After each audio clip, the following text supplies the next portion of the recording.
ಎಲ್ಲರಿಗೂ ನಮಸ್ತೆ. ನನ್ನ ಕತೆ ನಿಮ್ಮ ಜೊತೆ ಇಂತಿ ನಿಮ್ಮ ತೀರ್ಥ ಶಿವು ಎನ್ನುವ ನನ್ನ ಯೂಟ್ಯೂಬ್ ಚಾನಲ್ಗೆ ನಿಮ್ಮೆಲ್ಲರಿಗೂ ಹೃತ್ಪೂರ್ವಕ ಸ್ವಾಗತ. ನಾನೇ ಬರೆದ ಹಿತವಾದ ಸಿಹಿಜ್ವಾಲೆ ಕಥೆಯ ಮುಂದುವರೆದ ಭಾಗವಿದು. ನೋಡು ಶೌರ್ಯ, ಆಗಿದ್ದು ಆಗಿ ಹೋಗಿದೆ. ತಪ್ಪು ಮಾಡಿರುವುದು ದಯಾನಂದ್ ಮತ್ತು ಪುಷ್ಪ. ಅವರಿಬ್ಬರಿಗೆ ನೀನು ಶಿಕ್ಷೆ ಕೊಡು. ಆದರೆ ಶ್ರಮ್ಸರ್ಗೆ ಯಾಕೆ ಇಷ್ಟು ನೋವು ಕೊಡ್ತೀಯಾ? ಅವರನ್ನು ಅವರ ಪಾಡಿಗೆ ಬಿಟ್ಟು ಬಿಡಬಹುದು ತಾನೇ. ನೀನು ಅವರೆದುರು ಬೇಕೆಂದೇ ನನ್ನೊಂದಿಗೆ ಅತಿಯಾಗಿ ಆಡೋಕೆ ಬರ್ತೀಯ. ಆಗ ಪಾಪ ಅವರು ಬಹಳ ನೊಂದುಕೊಳ್ತಾರೆ. ಅದೆಲ್ಲ ಯಾಕೆ ಬೇಕು? ನಾವಿಬ್ಬರು ಅಂತರದಲ್ಲೇ ಇದ್ದು ಬಿಡೋಣ ಅಲ್ವಾ ಎಂದು ಐಕ್ಯ ಪ್ರಶ್ನಿಸಿದಾಗ, ಅದು ನನ್ನಿಷ್ಟ. ಅದನ್ನೆಲ್ಲ ಪ್ರಶ್ನಿಸುವ ಹಕ್ಕು ನಿನಗಿಲ್ಲ. ನನ್ನ ಜೀವನ ನನ್ನಿಷ್ಟ ಬಂದಂತೆ ಜೀವಿಸುವವನು ನಾನು. ಬೇರೆಯವರಿಗೆ ಈ ರೀತಿ ಉರಿಸಿ ಸಂತೋಷ ಪಡುವ ಸೈಕೋ ನಾನು. ಅರ್ಥ ಆಯ್ತಾ? ಇನ್ಮೇಲೆ ನೀನು ನನ್ನ ಹತ್ತಿರ ಆ ಶ್ರಮ್ನನ್ನು ವಹಿಸಿಕೊಂಡು ಬರಬೇಡ. ನನಗೆ ಅವನ ಮೇಲೂ ದ್ವೇಷವಿದೆ. ಯಾಕೆ ಅಂತ ಇನ್ಯಾವತ್ತಾದರೂ ಹೇಳ್ತೀನಿ, ಈಗ ಕೇಳಬೇಡ ಎಂದು ಕೋಪದಲ್ಲೇ ನುಡಿದವನು ಅಲ್ಲಿಂದ ಎದ್ದು ಶೆಡ್ಡಿನ ಬಾಗಿಲ ಬಳಿ ಹೋಗುತ್ತಾನೆ. ಮುಂದೆ ಎಂಡೆ ಕೃಷ್ಣ ಭಗವಾನೇ ಎಂದು ತಲೆ ಮೇಲೆ ಕೈ ಹೊತ್ತು ಕುಳಿತ ಐಕ್ಯ, ಈ ಮನುಷ್ಯ ಏನು ಅನ್ನೋದೇ ಅರ್ಥ ಆಗಲ್ಲ ನನಗೆ. ಆಗ ನೋಡಿದರೆ ಫುಲ್ ಎಮೋಷ್ನಲ್ ಹೀರೋ ಥರ ಆಡ್ದ, ಆಮೇಲೆ ಫುಲ್ ರೊಮ್ಯಾಂಟಿಕ್ ಹೀರೋ ಆದ, ಈಗ ಆ್ಯಂಗ್ರಿ ಬರ್ಡ್ ಥರ ಆಡ್ತಾ ಇದ್ದಾನೆ. ಒಟ್ಟಿನಲ್ಲಿ ಈ ಸೈಕೋ ಜೊತೆ ಇರುವವರೆಗೂ ನಾನು ಇವನನ್ನು ಅರ್ಥ ಮಾಡಿಕೊಳ್ಳೋಕೆ ಆಗಲ್ಲ ಅನಿಸುತ್ತೆ. ಆದರೂ ಇವನು ತನ್ನ ತಾಯಿಯ ಬಗ್ಗೆ ಹೇಳುವಾಗ ಪುಟ್ಟ ಮಗುವಿನ ಹಾಗೆ ಕಾಣುತ್ತಿದ್ದ. ಮನುಷ್ಯ ಎಷ್ಟೇ ದೊಡ್ಡವನಾದರೂ ಶ್ರೀಮಂತನಾದರೂ ತಾಯಿ ಎನ್ನುವ ಪದವೇ ಹಾಗೆ ಅಲ್ವಾ? ಅಷ್ಟೇ ಅಲ್ಲ, ಇವನು ಮೇಲುನೋಟಕ್ಕೆ ಕಾಣುವಷ್ಟು ಕೆಟ್ಟ ಹುಡುಗನೂ ಅಲ್ಲ ಅನಿಸುತ್ತೆ. ಆದರೂ ತಾನು ಬೇರೆಯವರಿಗೆ ಸದರ ಆಗಬಾರ್ದು ಎನ್ನುವ ಕಾರಣಕ್ಕೆ ಹೀಗೆಲ್ಲ ಒರಟಾಗಿ ಆಡ್ತಾನೆ. ಅದೆಲ್ಲ ಹೋಗಲಿ, ಈ ಸೈಕೋ ನನ್ನನ್ನು ಯಾಕೆ ಮದುವೆ ಆದ ಅನ್ನೋದು ಮಾತ್ರ ಬಾಯಿ ಬಿಡ್ತಾ ಇಲ್ವಲ್ಲ. ಒಂದು ವೇಳೆ ಶ್ರಮ್ಸರ್ ಮೇಲಿನ ಕೋಪಕ್ಕೆ ಮದುವೆ ಆದರೂ ನನ್ನನ್ನು ಇಷ್ಟು ಕಾಳಜಿ ಮಾಡುವ ಅಗತ್ಯವೇನು? ಅಲ್ಲಿ ಸ್ವಲ್ಪ ಕೋಪ ತೋರಿದ್ರು ಇಲ್ಲಿ ಮಾತ್ರ ಅದೆಷ್ಟು ಚೆನ್ನಾಗಿ ನೋಡಿಕೊಂಡ. ಅದೆಷ್ಟು ಚಂದ ನಗ್ತಾನೆ ಅಲ್ವಾ? ಎಲ್ಲರನ್ನೂ ರೇಗಿಸುತ್ತಾ ನಗಿಸುತ್ತಾ ಮುದ್ದಾಗಿ ನನ್ನೊಂದಿಗೆ ಜಗಳವಾಡ್ತಾ ಇದ್ದರೆ ಅದೆಷ್ಟು ಚಂದ ಕಾಣ್ತಾನೆ. ಈ ಹುಡುಗನ ಬುದ್ಧಿ ವಿಲನ್ದೇ ಆದರೂ ಲುಕ್ ಮಾತ್ರ ಹೀರೋ. ಅಯ್ಯೋ ಅಚ್ಚು, ಇದೇನೇ ಇದು ನಿನ್ನ ಕತೆ? ಅವನನ್ನು ಬಿಟ್ಟು ಹೋಗ್ತೀನಿ ಅಂತ ಅವನನ್ನೇ ಹೀಗೆ ಹೊಗಳಿದ್ರೆ ಹೇಗೆ ಹೇಳು?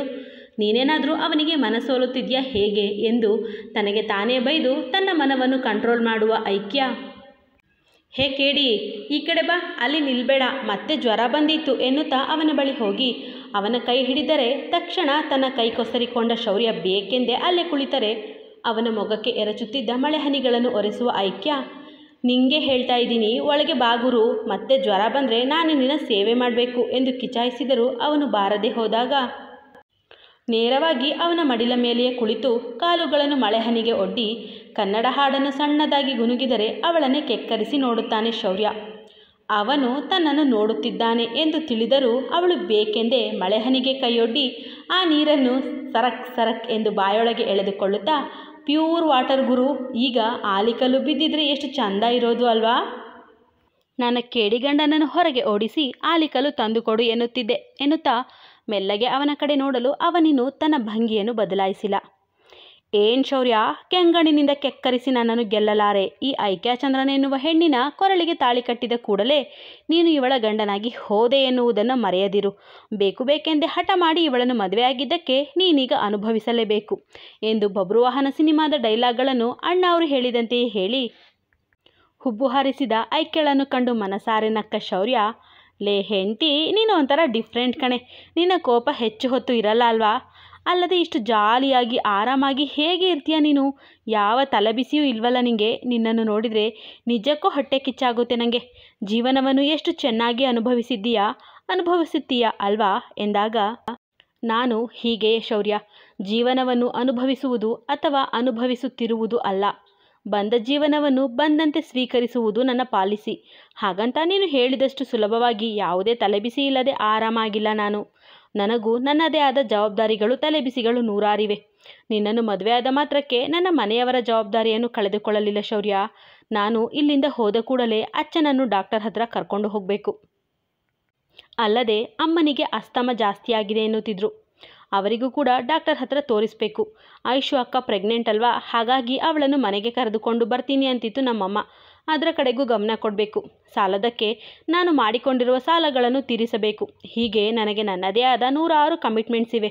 ಅವೆಲ್ಲ ನನ್ನ ತಲೆಬಿಸಿಗಳು. ಹಾಗಾಗಿ ನಾನೇ ಅವುಗಳನ್ನು ಎದುರಿಸುತ್ತೇನೆ ಹೊರತು ಆ ಹೊರೆಯನ್ನು, ಆ ತಲೆಬಿಸಿಯನ್ನು ಬೇರೆಯವರ ಮೇಲೆ ಹಾಕುವುದಿಲ್ಲವಷ್ಟೇ.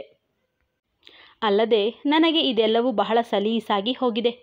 ಎಲ್ಲ ಮಕ್ಕಳು ಅಪ್ಪ ಅಮ್ಮನ ತೋಳಿನಲ್ಲಿ ಬೆಚ್ಚಗೆ ಬೆಳೆಯುವ ಹೊತ್ತಿಗೆ ನಾನು ದುಡಿಯಲು ಇಳಿದು ಬಿಟ್ಟಿದ್ದೆ ಶೌರ್ಯ. ಅಚ್ಚನಿಗೆ ಸ್ಟ್ರೋಕ್ ಹೊಡೆದ ನಂತರ ನಮ್ಮ ಬದುಕು ಹೀನಾಯವಾಗಿ ಹೋಗಿತ್ತು ಗೊತ್ತಾ. ಆಗ ನಮ್ಮವರು ತಮ್ಮವರು ಅಂತ ಯಾರೂ ನಮ್ಮ ಸಹಾಯಕ್ಕೆ ಬರಲಿಲ್ಲ.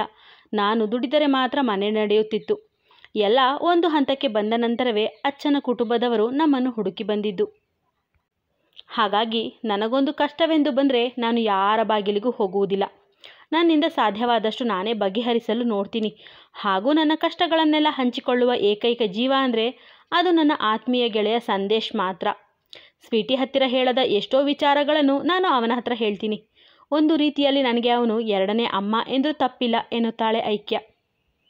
ನಿನ್ನ ಬಗ್ಗೆ ಸಾಕಷ್ಟು ವಿವರಗಳನ್ನು ಕಲೆ ಹಾಕಿದ್ದೀನಿ ಹೆಂಡತಿ ನಾನು. ನೀನು ಒಂದು ರೀತಿಯ ಗಂಡು ಹುಡುಗಿ ಅಲ್ವಾ. ಯಾವುದಕ್ಕೂ ಅಷ್ಟು ಸುಲಭವಾಗಿ ಬಗ್ಗದವಳು. ಒಮ್ಮೆ ಸೋತರೂ ಸರಿಯೇ, ಜೀವನದಲ್ಲಿ ಸೋತಿದ್ದೇನೆ ಹೊರತು ಸತ್ತಿಲ್ಲ. ಮತ್ತೆ ಎದ್ದು ನಿಲ್ಲುವುದು, ಮತ್ತೆ ಬದುಕು ಕಟ್ಟುವುದು ನನಗೆ ಗೊತ್ತು ಎನ್ನುವ ಛಲವಾದಿ ನೀನು ಎನ್ನುವ ಶೌರ್ಯನ ಮಾತಿಗೆ ಹೌದೆನ್ನುವ ಐಕ್ಯ. ನಿನ್ನ ಮಾತು ನಿಜ ಶೌರ್ಯ. ನಾನು ಅಷ್ಟು ಸುಲಭವಾಗಿ ಯಾವ ವಿಚಾರದಲ್ಲೂ ಸೋಲನ್ನು ಒಪ್ಪುವುದಿಲ್ಲ. ಸಾಯುವವರೆಗೂ ಹೋರಾಡಬೇಕು ಎನ್ನುವ ಯೋಚನೆ ಮಾಡುವವಳು.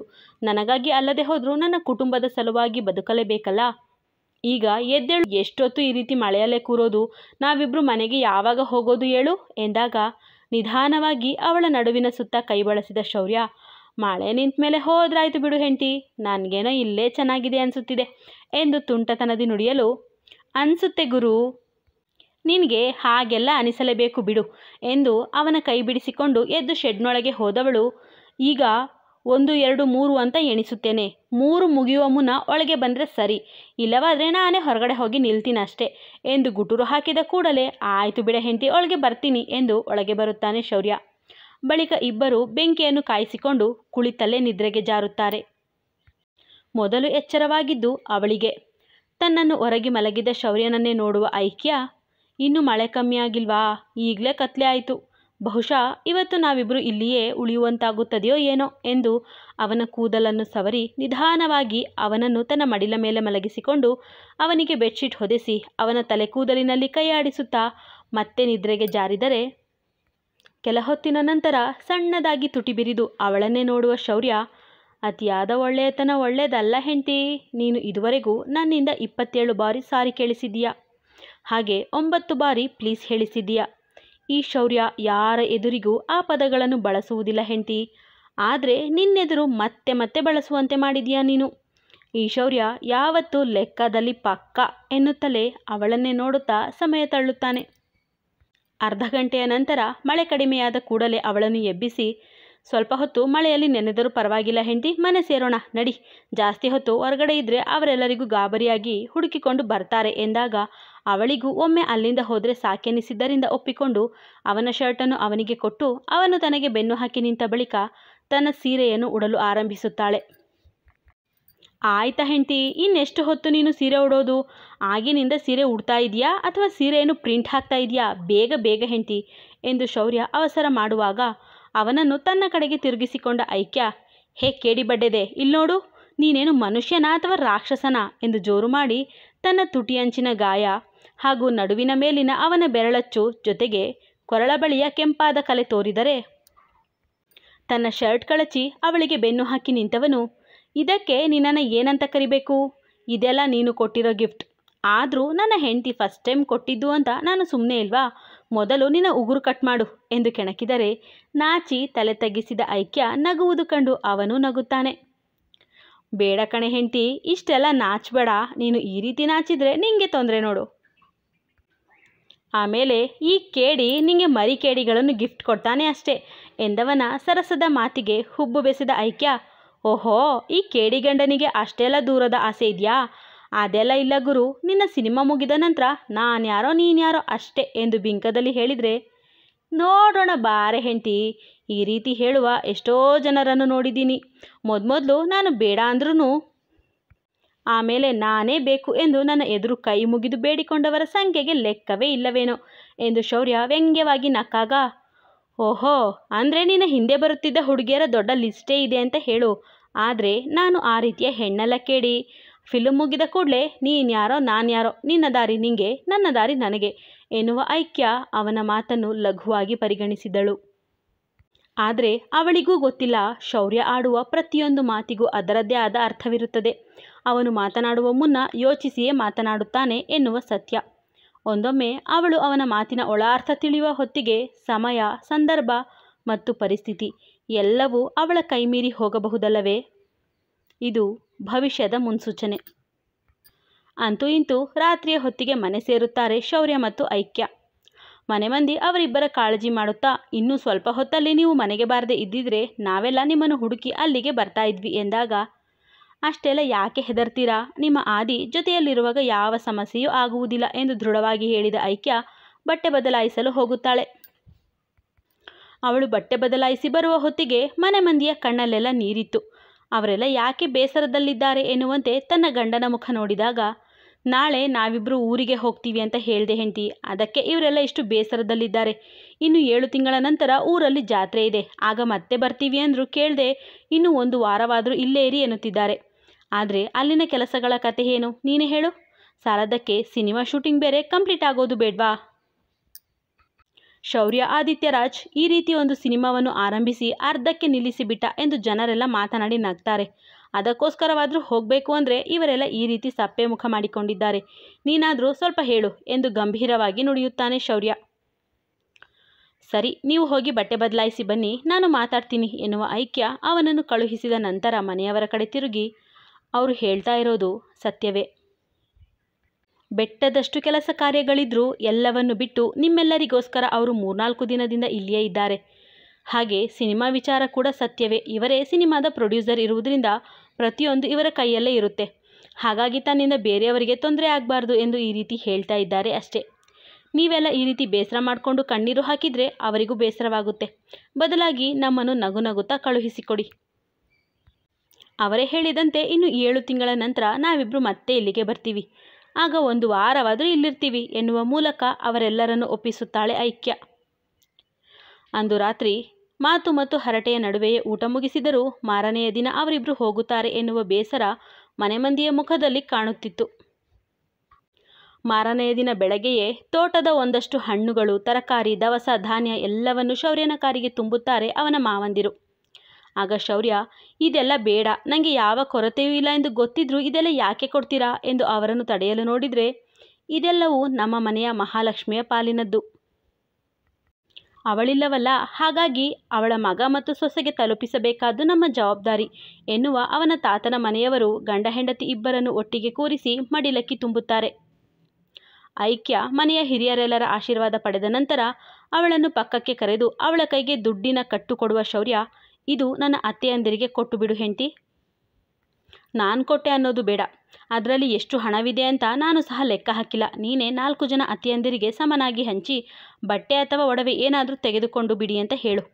ನಾವೇ ತಂದು ಕೊಟ್ಟರೆ ಸರಿಯಾಗುವುದಿಲ್ಲ, ಬದಲಾಗಿ ಹಣ ಕೊಟ್ಟರೆ ಅವರ ಅಗತ್ಯತೆಗಳಿಗೆ ಉಪಯೋಗವಾಗುತ್ತೆ ಎಂದಾಗ ಅವನ ಮಾತಿಗೆ ಒಪ್ಪಿದ ಐಕ್ಯ ಅವರೆಲ್ಲರಿಗೂ ಬಲವಂತವಾಗಿ ಹಣ ಕೊಡುತ್ತಾಳೆ. ಬಳಿಕ ತಾತನ ಕೈಗೆ ಒಂದು ಬಂಡಲ್ ಹಣ ಕೊಡುವ ಶೌರ್ಯ, ಹೊಸ ಮನೆ ಕಟ್ಟಬೇಕು ಅಂತ ಹೇಳ್ತಾ ಇದ್ದಲ್ಲ ತಾತ, ಅದಕ್ಕೆ ನಿನ್ನ ಮಗಳ ಪರವಾಗಿ ಈ ಉಡುಗೊರೆ. ನೀನೇ ಕಟ್ಟಿಸಿಕೊಟ್ಟ ಆಸ್ಪತ್ರೆಯಲ್ಲಿ ಬಂದ ಲಾಭದ ಪುಟ್ಟ ಭಾಗವನ್ನು ಕೊಡ್ತಿದ್ದೀನಿ ಎಂದು ಬಲವಂತ ಮಾಡಿ ಅವರು ಹಣ ತೆಗೆದುಕೊಳ್ಳುವಂತೆ ಮಾಡಿದ ಬಳಿಕ ಇಬ್ಬರು ಹಾಲನಹಳ್ಳಿ ಮತ್ತು ಶೌರ್ಯನ ತಾತನ ಮನೆಯವರಿಗೆ ವಿದಾಯ ಹೇಳಿ ಅಲ್ಲಿಂದ ಹೊರಡುವಾಗ, ತಪ್ಪದೆ 7 ತಿಂಗಳ ನಂತರ ಜಾತ್ರೆಗೆ ಬರಲೇಬೇಕು ಎಂದು ತಾಕೀತು ಮಾಡುತ್ತಾರೆ ತಾತನ ಮನೆಯವರು. ಇವರಿಬ್ಬರು ಒಪ್ಪಿದ ನಂತರ ಶೌರ್ಯ ಕಾರ್ ಸ್ಟಾರ್ಟ್ ಮಾಡಿದ ಕೂಡಲೇ, ಅಚ್ಚು 1 ನಿಮಿಷ ಒಳಗೆ ಬಾರವಾ, ಅವತ್ತು ದೇವಸ್ಥಾನದಿಂದ ತಂದ ಪ್ರಸಾದ ಕೊಟ್ಟಿಲ್ಲ ಎಂದು ಕರೆಯುತ್ತಾರೆ ಅಜ್ಜಿ.